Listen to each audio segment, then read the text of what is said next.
Dalam proses rekapitulasi suara panel A hari ini, KPU menghitung suara pemungutan suara ulang atau PSU di Kuala Lumpur, baik untuk Pilpres dan Pileg.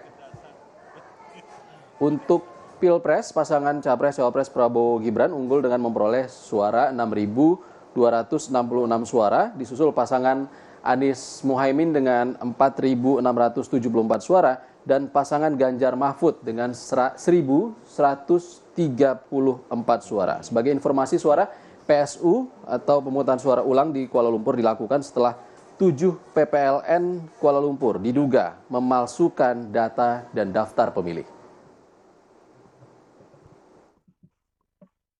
Paslon 1 4674. Paslon 2 6266. Paslon 3 1134. 5 Romawi, data suara sah dan tidak sah. A. Jumlah seluruh suara sah 12074. B. Jumlah suara tidak sah 283. Ada jurnalis Kompas TV Dian Silitonga di kantor Komisi Pemilihan Umum RI yang memantau rekapitulasi tahap akhir pemilu 2024 hari ini. Selamat sore, Dian. Dian, sejak pagi tadi sudah dilakukan rekapitulasi tahap akhir. Bagaimana prosesnya hingga saat ini? Apakah memungkinkan akan ditetapkan hari ini? Ya, sudah dipastikan tidak akan ditetapkan pada hari ini, Ihsan, karena tadi KPU sudah mengonfirmasi bahwa proses rekapitulasi ini masih akan berlanjut hingga esok hari. Sementara untuk proses rekapitulasi pada hari ini tadi baru dimulai sekitar pukul 12 siang dan diawali dengan penghitungan suara di tingkat PPLN Kuala Lumpur, Malaysia.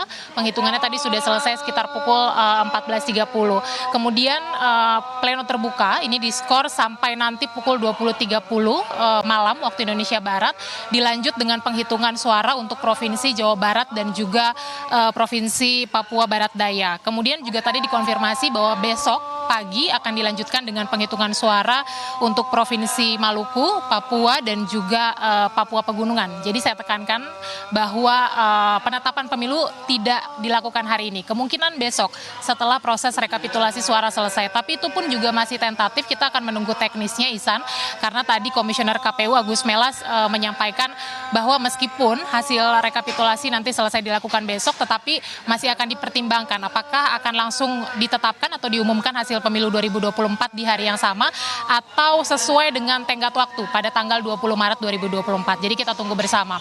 Nah, seperti yang kita tahu di hari ke-20 penghitungan suara tingkat nasional, ini KPU sudah selesai menghitung suara di 33 provinsi dan hasilnya adalah pasangan calon nomor urut 2 Prabowo Gibran ini kemudian unggul di 31 provinsi, disusul dengan pasangan calon nomor urut 1 Anies Muhaimin yang unggul di 2 provinsi, yakni Sumatera Barat dan juga Aceh.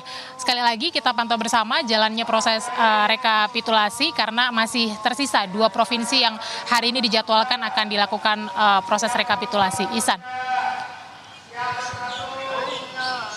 Dian, hari ini KPU juga melakukan rekapitulasi untuk pemungutan suara ulang atau PSU di Kuala Lumpur. Seperti apa hasilnya? Iya. Oke.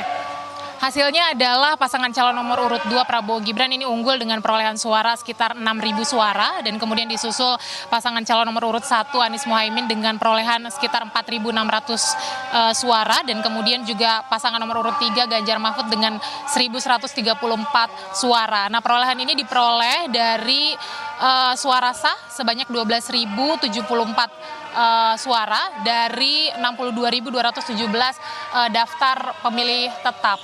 Nah, dengan selesai dilakukannya rekapitulasi PPLN Kuala Lumpur Malaysia, artinya sudah rampung 128 PPLN dilakukan rekapitulasi dan hasilnya kalau dikalkulasi ini pasangan calon nomor urut 2 Prabowo Gibran lagi-lagi unggul dengan perolehan suara sekitar 427.000 suara, disusul pasangan nomor urut 1 Anies Muhaimin dengan 125.000 suara dan juga Ganjar Ganjar Mahfud dengan 118.000 suara.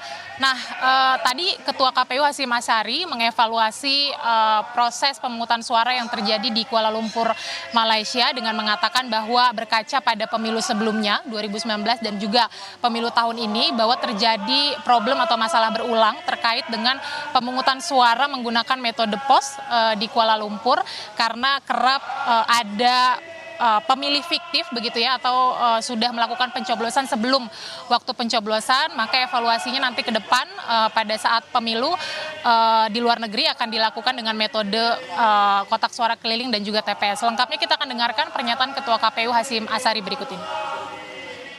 Pengalaman Kuala Lumpur ini menjadi pengalaman yang berharga bagi kita sekalian dan menjadi bahan evaluasi nanti setelah pemilu selesai untuk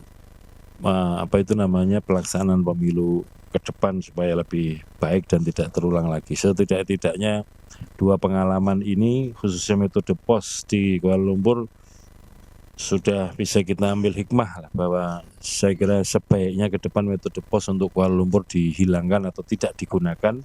Hanya dua metode saja yang digunakan, yaitu metode TPS dan metode kotak suara keliling. Penetapan pemilu ini ditunggu tentu saja dari sekian panjang proses yang sudah dilalui, Ihsan, tentu saja karenanya perlu kita kawal bersama dan kita pantau prosesnya seperti apa. Ihsan. Dian Siti Tonga melaporkan langsung dari kantor KPU Jakarta. Terima kasih, Dian.